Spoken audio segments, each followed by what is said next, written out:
Recently there was this Holi celebration.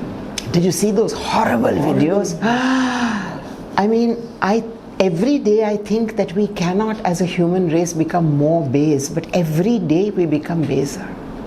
They were sickening videos from UP, from that tourist in Delhi. Japanese. Yeah, the Japanese tourist. What about those Muslim women in hijabs who they were taking these balloons and hitting them like, I mean, you can't even use the word barbaric because the Berbers had a very strict code of conduct. You can't call people animals because animals don't kill for sport. I think the worst gali you can give a human being is to call them a human being. Unfortunately. So do you think the social situation is worsening now? Oh, of course. Of course, every day. No question about that. India is becoming a hate society. It is becoming a hate society. Everything there is intolerance about religion. No, it's not only a hate society, but our top layer of skin seems to have disappeared, so that everything becomes an issue that hurts my sentiments. You know, if you sneeze, then my sentiments are hurt. And that the courts take cognizance of this. And the courts do not take cognizance of the horrendous things that are being said, the calls to kill that are being called from the microphones, episodes like this. Do you think anybody has filed an FIR against youths unknown but on video in this case of the Muslim girls being harassed? Of course not. I'm sure not. It's frightening. The hate is frightening. So why is this happening? Is one particular... Is it our political system, one particular party, or society in general is responsible for this? Why is this? I think one party is magnificently playing an insecurity in the Indian psyche.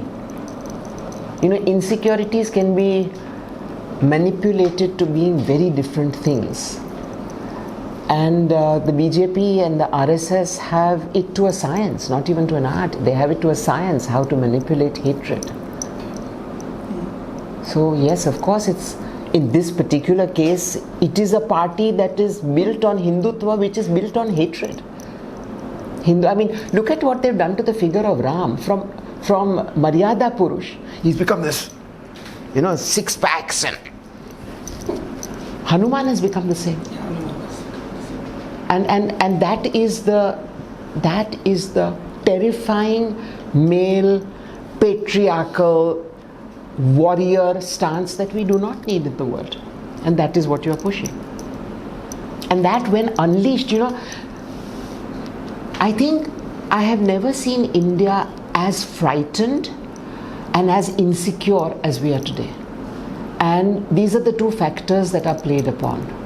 It's like an animal feeling cornered, and then that animal will go completely wild. We have engineered our population to feel cornered when there is no cornering happening. And then it goes completely amok. I mean, you know, all of us have a light and a darkness inside us.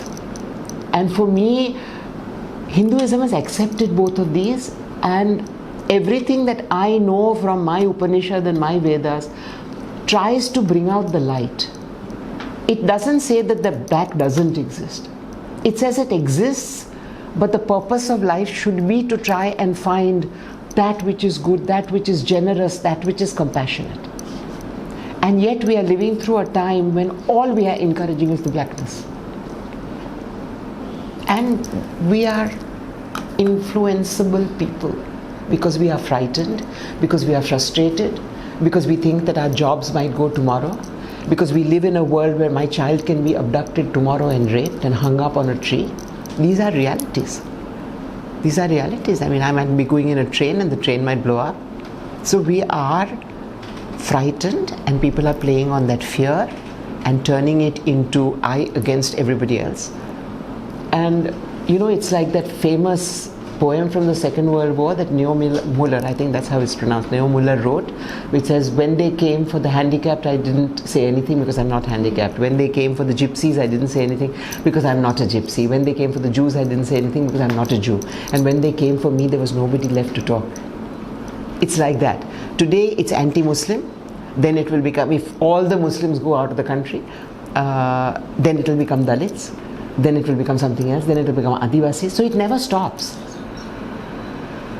In the family, you first throw out your daughter-in-law because after all, she's from another family. You know, then you throw out the girl because after all, she's only a girl. Then you throw out the mother because after all, she's old. You know, this shrinkage. There's no end to it. There's absolutely no end to where we are going. It's a very fast spiral into blackness.